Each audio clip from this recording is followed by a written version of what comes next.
থাকে, ইয়া রাব্বুল আলামিন, আপনি আমাকে মৃত্যু দিন, আমার কোনো আফসোস নেই, কিন্তু মৃত্যুর আগে একবার হলেও আমি আপনার হাবিবের সাথে দেখা করতে চাই।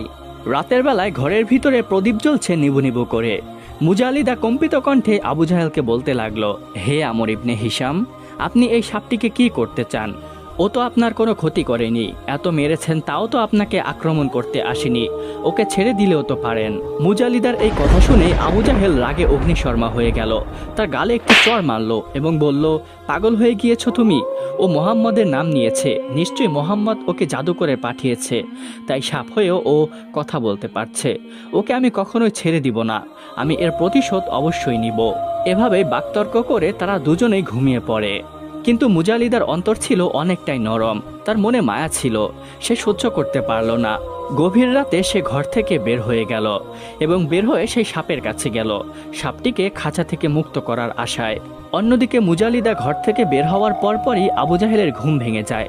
সে তাকে পাশে দেখতে না পেয়ে সে ইতস্ত বোধ করে এবং ভাবতে থাকে, নিশ্চয়ই সেই সাপটিকে ও ছাড়াতে গিয়েছে।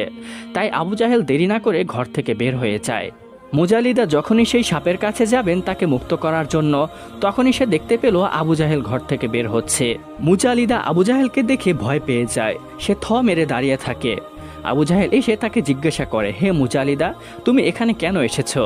তখন মুজালিদা কম্পিত কণ্ঠে বলতে থাকে, হে আমর ইবনে হিশাম, আমি ঘর থেকে এই সাপটির স্থানান্তর হওয়ার কিছু আওয়াজ শুনতে পাই। আমি ভেবেছি মোহাম্মদ এই সাপটিকে নিয়ে যাচ্ছে, তাই এটি দেখার জন্য আমি বাইরে এসেছি।